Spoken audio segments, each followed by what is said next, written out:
Gênesis, capítulo número 50, eu resolvi falar uma palavra que Deus me chamou e sempre Ele chama ao meu coração.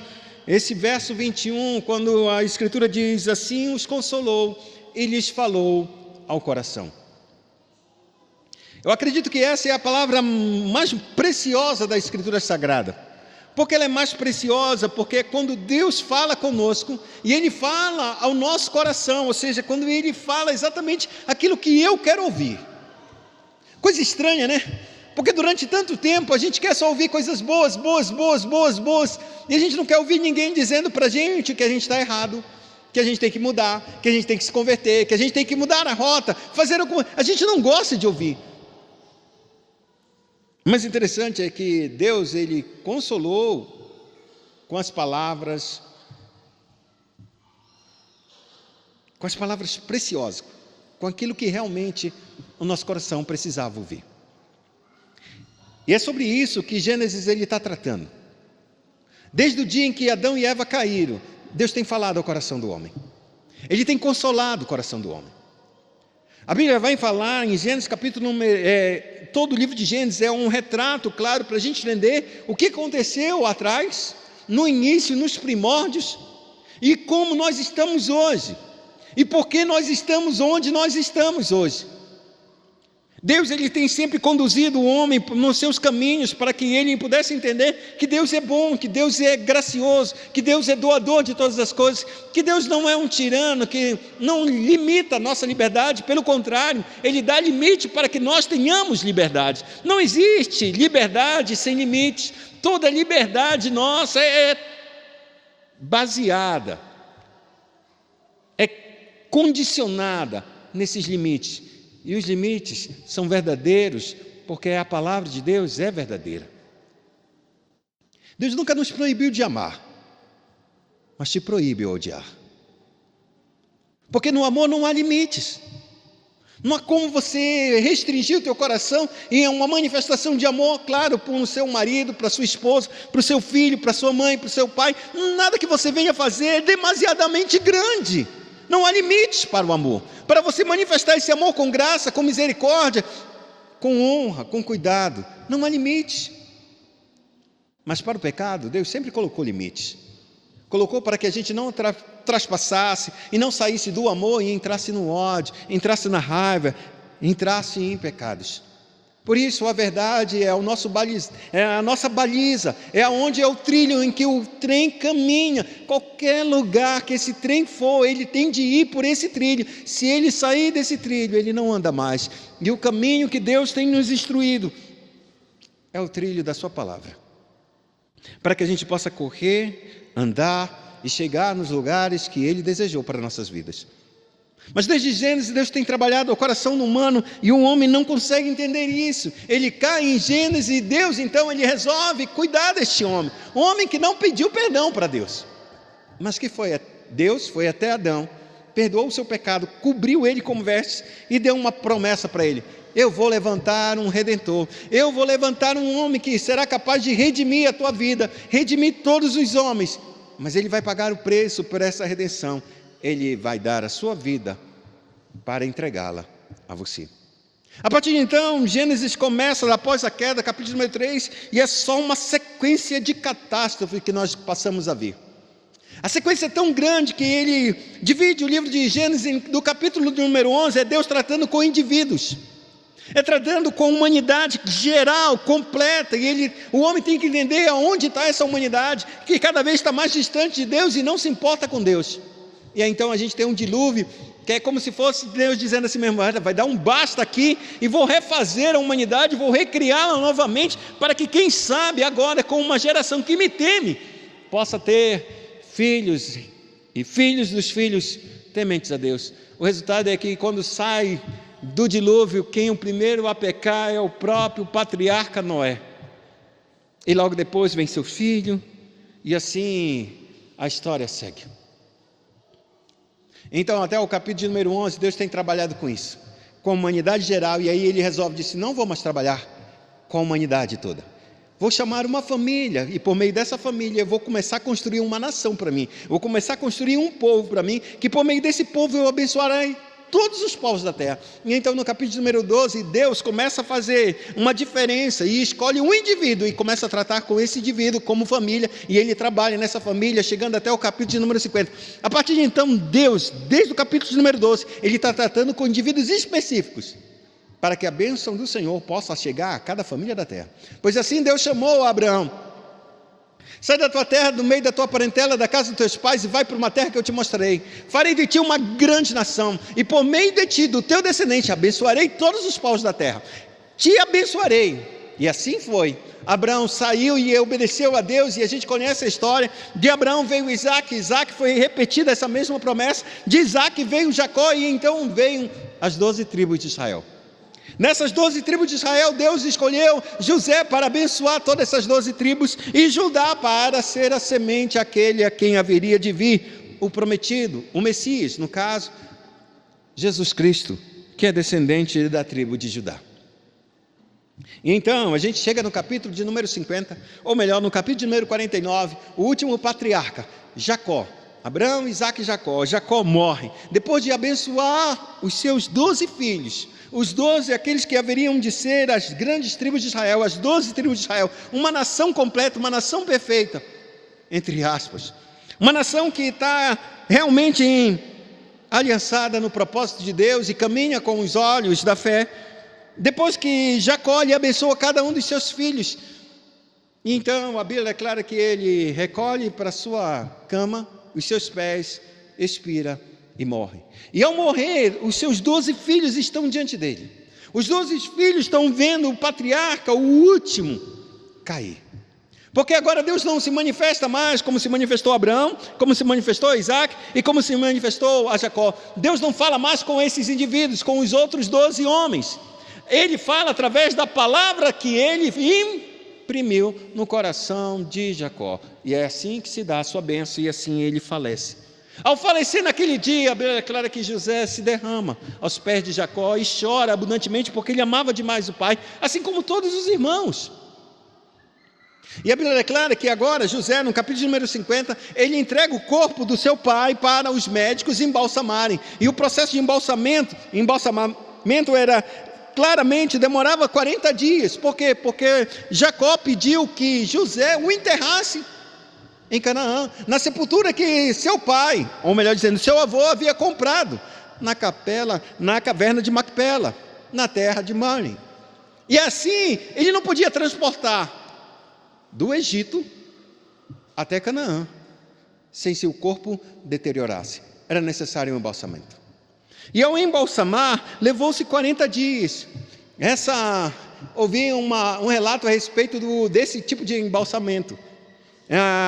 Quando se embalsamava uma pessoa, retiravam-se todos os órgãos internos dessa pessoa, e depois tirava-se o cérebro dessa pessoa com uma pinça, entrando pelo nariz e arrancando tudo, deixando só a carcaça. A partir de então colocava esse corpo em numa salmoura.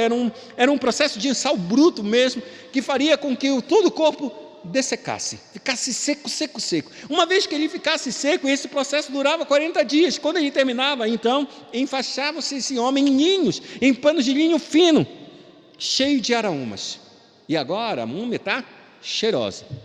É por isso que agora, quando a gente ainda encontra nos sarcófagos da vida alguns túmulos de faraós, a múmia é completa, o corpo está intacto, perfeito, sequinho, pele, não tem mais músculo, logicamente, mas está todo, não está, como a gente chama, se a gente pegasse algum, sei lá, que viveu uns 400 anos atrás e encontrou ele na terra, abriu, já nem tem mais a caveira dele, mas não, desse não, estava intacto. Os egípcios faziam isso porque eles acreditavam na vida após a morte, e na vida após a morte eles acreditavam que esse corpo deveria viver de uma maneira positiva do outro lado da vida. Os judeus não tinham essa ideia, os judeus não tinham esse preceito, mas eles tinham um cuidado exatamente com o corpo para o enterrá-lo. Eles enterravam na esperança de que esse corpo haveria de ressuscitar, e por isso eles tratavam com o corpo com dignidade, algo que a gente tem que ter cuidado quando a gente olha para os nossos corpos. E não somente o corpo que vai cair nessa terra, que vai morrer, mas pelos nossos próprios corpos que andamos nessa face dessa terra, porque Ele traz dignidade, porque Deus não nos fez a sua imagem e semelhança em nosso espírito, Ele fez o homem em imagem e semelhança, corpo e alma juntos. Isso é o ser humano. O ser humano não é só espírito e nem o ser humano não é só corpo, o ser humano é um corpo e alma, e esse corpo e alma é isso que traz a dignidade à pessoa, porque foi a essa pessoa que Deus colocou a sua imagem e conforme semelhança. Daí Deus, em Cristo Jesus, nos salvar não somente a nossa alma, mas também o nosso corpo. Não será esse corpo, mas Ele transformará esse corpo, para que nós venhamos a viver diante da sua presença em corpo e alma, que é a segunda recriação que Deus vai fazer em nós, por meio de Cristo Jesus. Mas isso será na consumação dos séculos. Então, preparado aquele corpo, os egípcios oraram 70 dias, que seriam os 40 dias, e mais 30 dias que realmente eram de luto, era o ofício fúnebre deles. Os judeus, eles tinham apenas 7 dias que podiam, segundo a lei, 7 dias chorar por um morto. E esses 7 dias, como as escrituras dizem quase sempre, é um tempo completo para que a gente entendesse que é apenas uma passagem. Tudo é uma passagem nessa vida. E uma vida que é passageira, a gente tem que perceber os tempos e as épocas que Deus tem nos dado. O tempo que Deus nos dá, Ele dá um tempo para a gente viver e dá um tempo para a gente chorar por aqueles que viveram conosco. E a gente tem que esperar esse tempo também e saber que haverá um novo tempo, um tempo em que a gente vai se reencontrar com aqueles que já partiram daqui, porque partiram no Senhor, morreram no Senhor. Mas o que é interessante nessa história é que agora, quando José termina esse processo de luto no Egito, o corpo está preparado, ele avisa a Faraó e diz: eu tenho que levar o corpo do meu pai para Canaã, porque ele me prometeu que eu deveria enterrá-lo ele lá. E o Faraó ouve, na verdade, não as palavras não José em si. José manda e fala com os conselheiros, para que os conselheiros falassem a Faraó, e diz para eles que eu vou enterrar e volto. Talvez você não entenda muito bem porque José está dizendo isso, porque José ele salvou a terra do Egito da grande fome, e a fome já havia escapado, já havia passado. Toda a fome, todo aquele período de 14 anos que José havia declarado que seriam 7 anos de fartura, e depois outros 7 anos de grande fome, se foram. O Egito passou por esse período, lembrando que quando Jacó entra, ele vive mais 17 anos, ou seja, passa-se os 7 anos, mais uns 10 anos, ou seja, no final de todas as contas, aquele tempo já havia passado há muito. Mas José continuava no cargo de grande governador da terra do Egito. E ele era importante. E o faraó, ele sabia claramente: esse homem vai voltar para a sua terra? O meu braço direito vai para lá? A fome já passou, o que lhe custa dele ficar para lá? Mas José, ele diz a si mesmo: eu vou e volto. E aí sabe o que o faraó diz? Vai, José, pode enterrar os teus filhos, pode enterrar o teu pai, e depois volte. E aí ele libera. E a Bíblia diz que uma comitiva todinha, as pessoas mais importantes, não somente do palácio, mas de todo o reino do Egito, foram e subiram, e foram e fizeram um pranto, um luto. O enterro foi gigantesco, que até as pessoas ao redor, quando viram isso na terra de Canaã, chegando aquela comitiva, aquela grande caravana, disse: que luto grande é esse dos egípcios? E assim foi. E ele morreu, enterraram ele. E agora José está retornando para o Egito junto com todos os seus irmãos. E aqui começa a história. Porque os irmãos de José haviam tratado ele extremamente pesado. Tentaram matá-lo.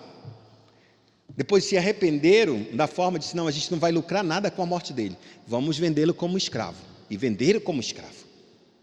Os anos se passaram e José se tornou governador do Egito, e então os seus irmãos foram até ele por causa da fome. E quando chegaram lá, eles não sabiam que estava com José.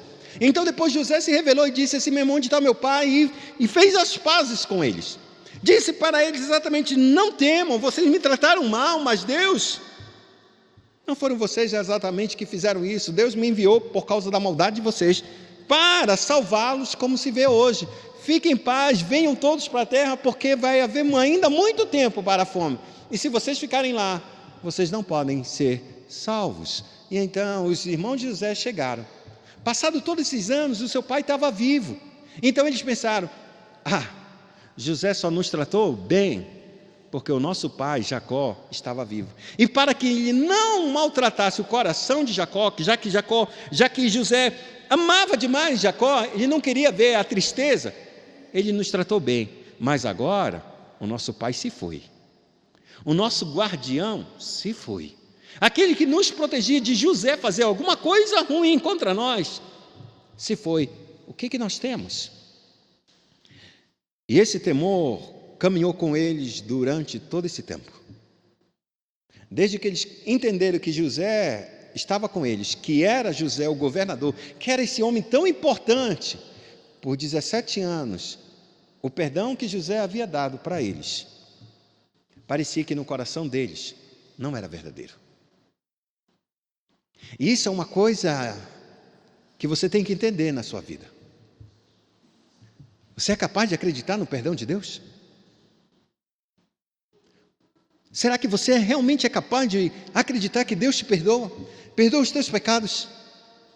Porque muitos de nós, irmãos, andamos nesse mundo achando e caminhando na igreja, indo para um lugar, indo para o outro, e ainda assim existe algum pecado na nossa vida que a gente já pediu perdão, mas esse pecado parece que está matando nossas vidas, porque a gente não acredita que Deus foi capaz de nos perdoar. Então a gente se pune, a gente tem um medo de que alguma hora, em algum momento, Deus vai me cobrar aquilo que eu fiz no passado. E é exatamente isso que acontece com os irmãos de José. Eles tinham um trunfo: o meu pai estava vivo. Enquanto o nosso pai estiver vivo, nada vai nos acontecer. O pai morreu. E quando o pai morreu e eles se viram sem nenhum trunfo, sem nenhuma coisa nas mãos para dizer: olha, não faz mal não para a gente, porque nosso pai está aqui. Você viu o que a gente fez contra você e quanto o nosso pai sofreu.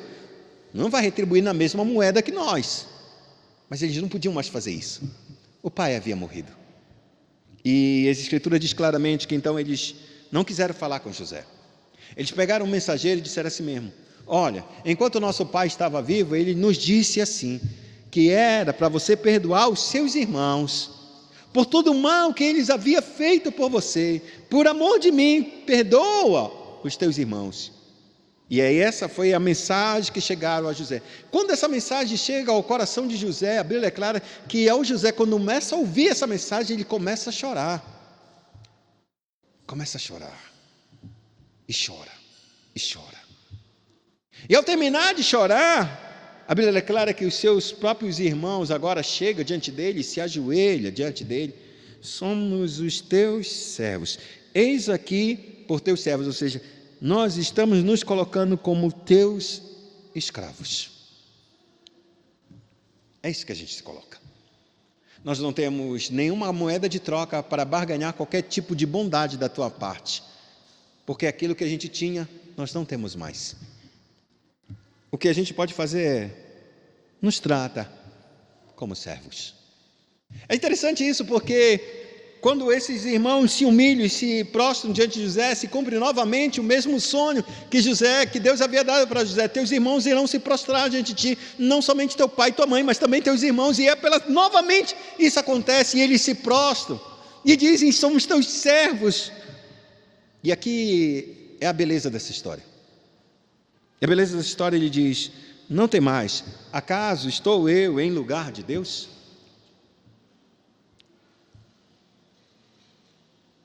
Eu sei que a gente tem muitos pecados, amados. E eu sei que existem muitas pessoas que pecam contra nós também. E nós pecamos contra os outros. E algumas vezes os pecados das outras pessoas não são tão graves quanto os nossos pecados contra outras pessoas. E o que é interessante nessa história é que o pecado foi tão grande e era terrível. Mas José disse: não temas. Estou eu no lugar de Deus? A minha pergunta nessa noite é: alguém te feriu? Alguém te machucou? Alguém fez alguma coisa contra você? A pergunta é: você está no lugar de Deus?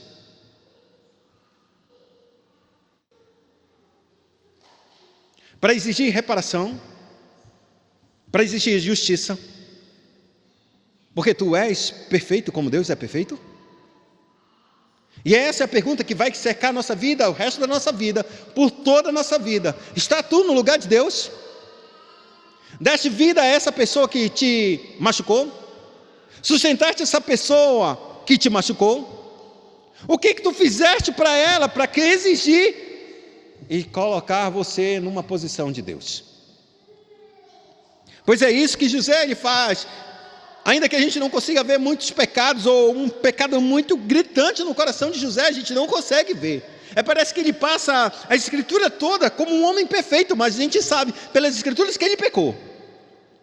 Ainda que a gente não consiga ver exatamente como foi esse pecado, ele pecou, porque a Bíblia diz claramente: todos pecaram e carecem da glória de Deus. Mas esse homem que passa toda a vida sem haver um tipo de repreensão pelo seu pai ou por qualquer outra pessoa, ele diz: estou eu no lugar de Deus?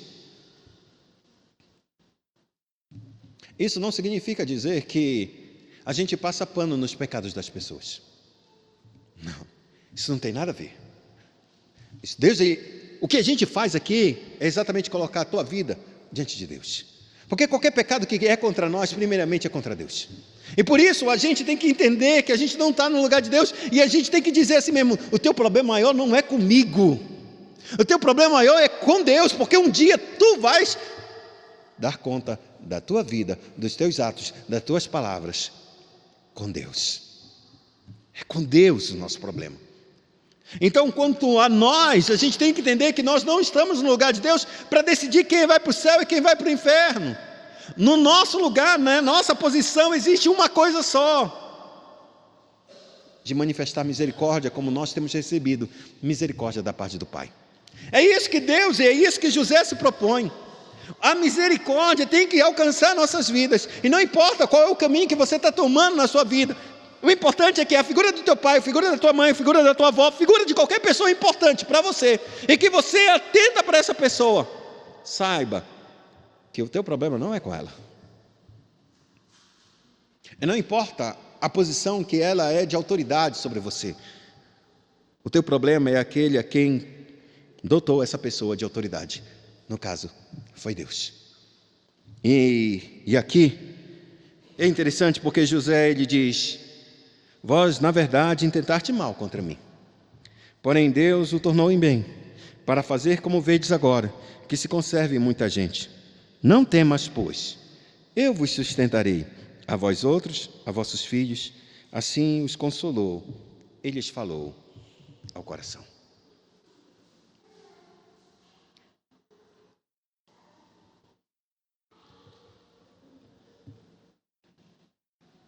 Você é capaz de falar ao coração de uma pessoa que foi ferida e machucada? Ou melhor dizendo, que te feriu e te machucou? Você é capaz de falar ao coração dessa pessoa? De consolar essa pessoa e lhe falar ao coração? Quando eu olho essa história, eu vejo o filho pródigo nessa história. Ele machucou tanto o pai dele quando decidiu ir embora da sua casa. Disse: eu não quero mais estar sob o seu domínio, eu não quero mais estar debaixo das tuas regras, eu não quero mais estar debaixo da tua casa, da tua liderança. Eu sei que parte dessa casa é com meu sustento também, porque eu trabalho por ele, e eu sei que parte dessa casa vai ser minha herança também, e a fazenda vai ser parte dela, a minha herança será dividida com o meu irmão mais velho. Mas eu não aguento mais viver nessa casa. Eu quero viver a minha vida, seguir os meus rumos, os meus caminhos, aquilo que eu quero. E estando debaixo da tua autoridade, eu não posso ser aquilo que eu quero ser. E o pai tentava persuadi-lo: meu filho, tu tens tudo aqui. Aqui é a tua proteção, aqui é teu aconchego, aqui são as pessoas que te amam, aqui é o lugar em que tu te desenvolve, aqui é o lugar onde você trabalha.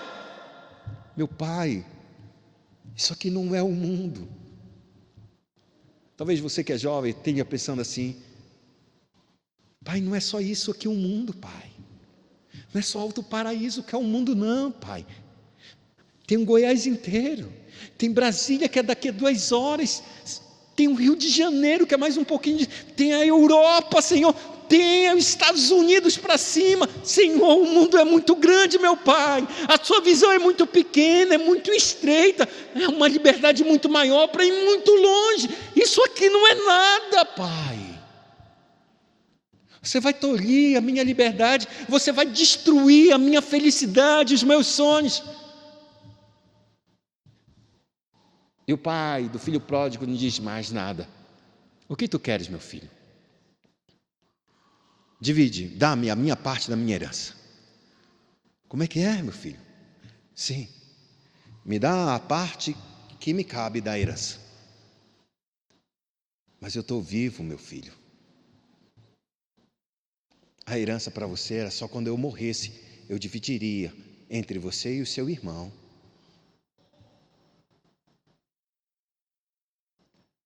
Percebe que o filho já matou o seu pai? Percebe que o filho matou o pai? E não considera mais o pai vivo? E quando você não ouve mais o pai, quando você não ouve mais as autoridades, você já tem aquela autoridade como morta no teu coração. E não importa o que ele diga, você não ouve um morto. E assim o filho pródigo ele vai embora. Pega o dinheiro e se vai. E a Bíblia diz que ele vai para uma terra muito distante. Longe de que o seu pai ouvisse qualquer coisa e pudesse ir encontrá-lo. Muito distante, mas muito distante. E os anos se passaram, ele dissipou toda a fortuna dele. Gastou tudo com aquilo que o seu coração gostava. No final das contas, a Bíblia declara que houve uma fome naquela região e ele não tinha mais dinheiro. Os seus amigos eram os amigos de farra e não tinha ninguém mais como realmente ser um amigo. E que mundo é esse? Um mundo que o pai disse, não é. Esse mundo que está aí fora, ele não te ama. Esse mundo aí fora, ele quer te usar. Você é apenas um objeto para ele. Você é apenas um número. É por isso que o governo nos taxa como número. Qual é a diferença entre eu e um preso aqui do presídio? Ah, mas aqui tu está livre andando. Tu és um número. Me diz quantas vezes Deus disse para nós que nós só éramos um número? Quantas vezes? Nenhuma. Nem as estrelas que a gente numera e que não consegue numerá-la, Deus na Bíblia chama que Deus chama cada uma por nome. O nome tem uma identidade, o nome é alguma coisa. Quando você vai pelos plantões dos médicos, ele vai andando em cada uma das áreas, em cada uma das alas dos hospitais, sabe o que ele se preocupa? Ele quer saber do teu nome? Paciente, número tal, tal, tal. Ele não pergunta teu nome, ele não quer saber tua identidade, ele quer saber que o teu corpo é um experimento para ele.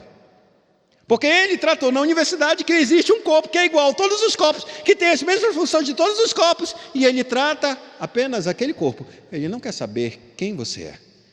Ele quer saber da tua doença, como é essa doença e a forma como ele vai tratar essa doença. E fim de papo. Porque ele é um número. Esse é o mundo que a gente vive.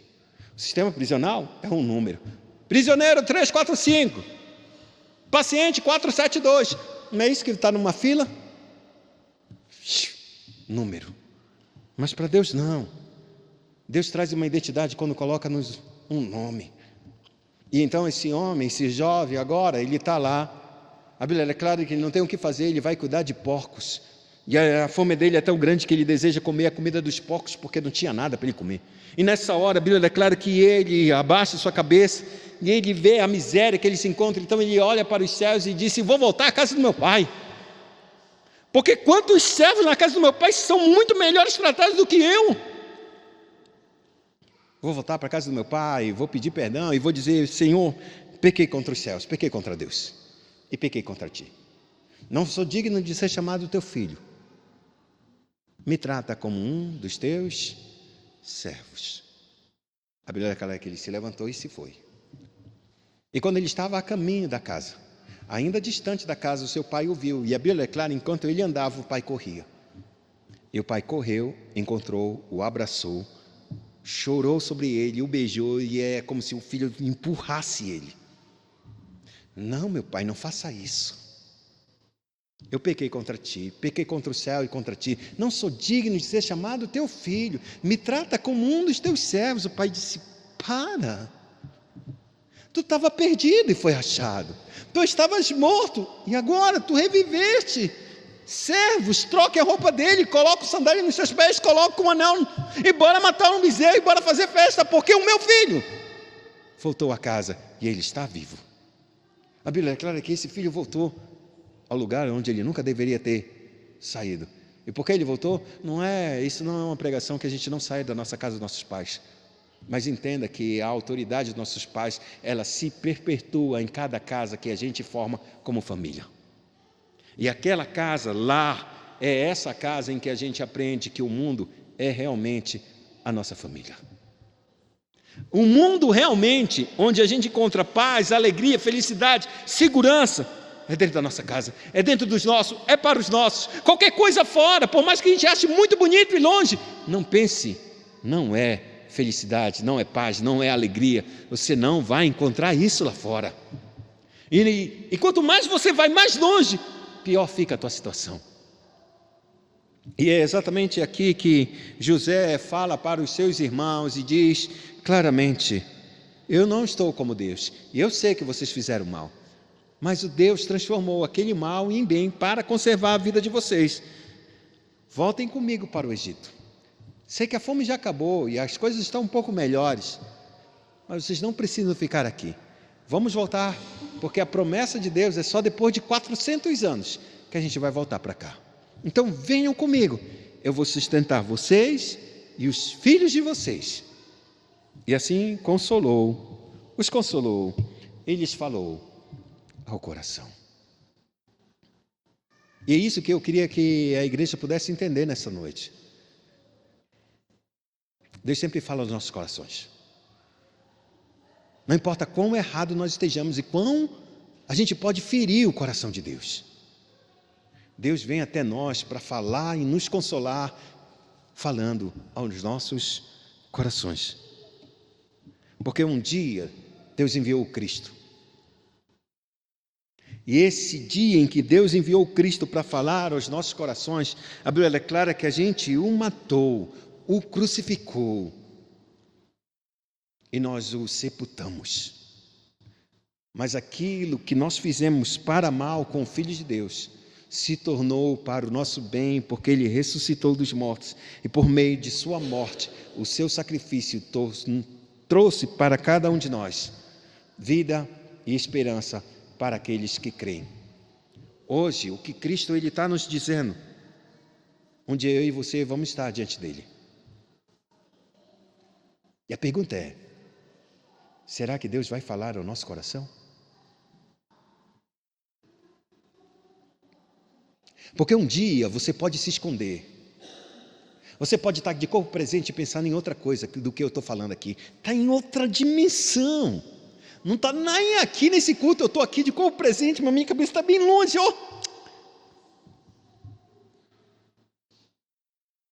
Naquele dia você vai estar junto comigo diante do tribunal de Deus. E a minha pergunta é bem clara: porventura Deus vai falar e consolar o teu coração, falando a Ele?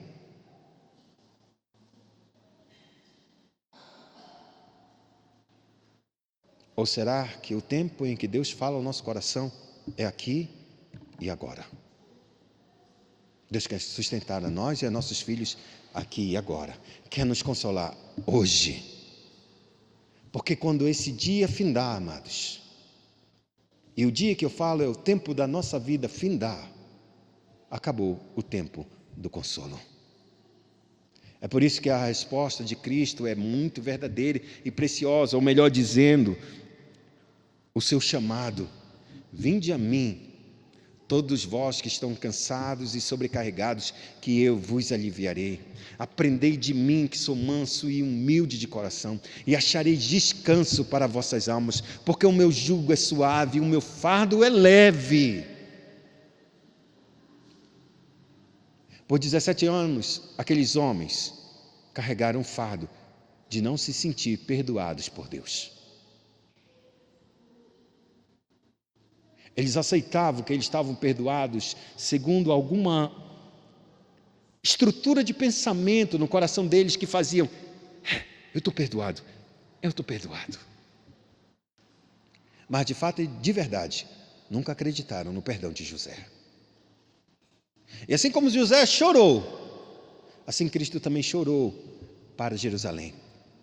Quantas vezes quis eu te ajuntar com umas galinhas, juntam os seus pintainhos debaixo de suas asas, e tu não quisestes. Desde agora o tempo do arrependimento foi fechado para vocês. E então um novo arrependimento vai vir quando vocês virem todo o mal acontecer sobre vocês. E então vocês vão clamar: bendito é aquele que vem em nome do Senhor. A Bíblia declara que foi o dia em que Cristo estava entrando em Jerusalém. Jesus chorou sobre a cidade, porque eles não tinham mais tempo para o arrependimento. José chorou pelos seus irmãos por 17 anos, por não acreditarem que o seu perdão era verdadeiro. E quantos de nós realmente acreditamos que Cristo morreu por nós? Quantos de nós, de fato, acreditamos que esse sacrifício foi por mim e foi por você? Quando você entender que foi por você,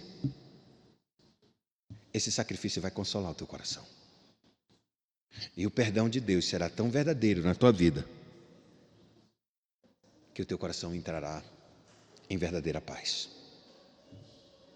Depois disso, a Bíblia declara que José vai morrer com 110 anos.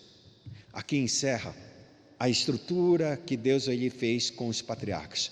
Ele não vai mais tratar com indivíduos agora. Ele vai tratar com uma nação.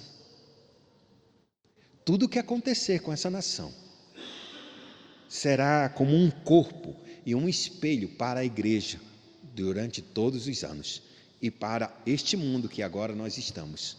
Deus ele trata com a sua igreja a partir de então, porque o indivíduo, o último patriarca, que é Cristo o Senhor, aquele que se encarnou para levar os nossos pecados, para que por meio do seu sacrifício pudéssemos ter o perdão de Deus e dele, nesse sacrifício, formar um corpo para si, e é por meio desse corpo que Cristo hoje, por meio do seu Santo Espírito, exerce o seu reinado, o seu governo, e que tudo que acontece neste mundo é para abençoar a sua igreja. É para abençoar a sua igreja. Nada que acontece nesse mundo, irmão, não é por acaso, é para que Deus abençoe a sua igreja.